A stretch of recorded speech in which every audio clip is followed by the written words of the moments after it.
Okay, it is rumination time, which means we are going to read a poem of Rumi, and then I am going to interpret it. And again, this is just my interpretation in the moment.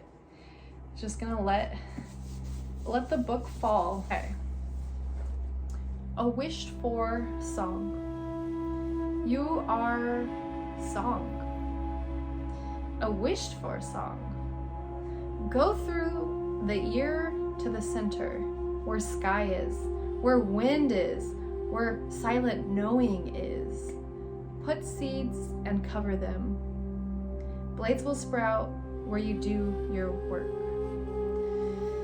You are a song, a wished for song. Like, how amazing would it be to be a wished for song, you know? Like, I mean, to be a song, imagine yourself as a song. I feel like that's something we would describe our lovers as, like a piece of music, a piece of rhythm, like this enchanting spell. Like, you are a song. And to be not only a song, but a wished for song, you know, it's just pretty great. Like, I want to be a wished for song.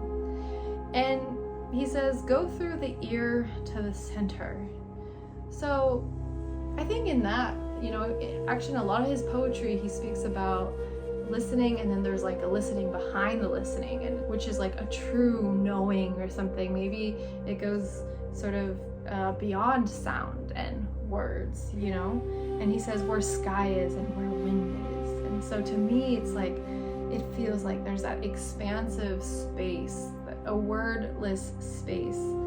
And it sounds like maybe that is the song he's referring to, is like, you are a song, meaning you are that wordless space, and you are that, you know, you go into this, you know, through the ear into the center, and maybe that's like the center of your body, and it's like spaciousness, it's like a beautiful blue sky, you know, it's endless, endless, endless. And then he says, put seeds and cover them. And I love this. It reminds me of my days, you know, growing up in Iran, where we would, during Nowruz, we would lay down little sprouts with water, and we'd cover them with a little piece of napkin, paper towel, and they would sprout, you know, they would sprout in a couple weeks, and every day you would see them growing little by little, green, green, green, and then you had like little grass in your house. And it says, you know, blades will sprout where you do your work. And it's interesting because this is like super, it kind of reminds us of, you know, the West and capitalism, right? It's like, you know, sow the seeds, and, you know, do your work, and you will reap the benefits. You will, you know, have the bounty. You will have, you know, the fresh fruit of your labor. So I think, you know, he's asking for that, and we want that. We want to put seeds and cover them, and blades will sprout, you know. But I think there's something interesting about the way he says, you know, put seeds and then cover them, because that's kind of like sort of like a surrendering act. It's like you put the seeds out, you put maybe a little water on them, and you cover them with paper towel.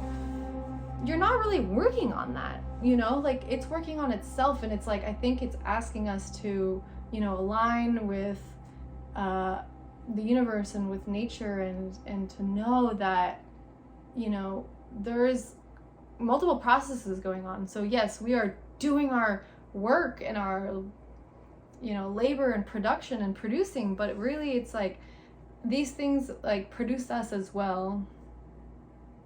I mean, maybe it's like we don't have to try so hard, you know. I think that sometimes we think we gotta try really hard, but it's like sometimes you can do almost like the same or less effort and get more results, you know. Put your seeds down.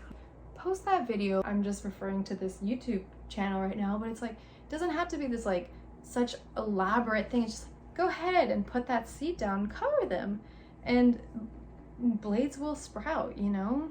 Ah, it's so good, it's so good, it's good.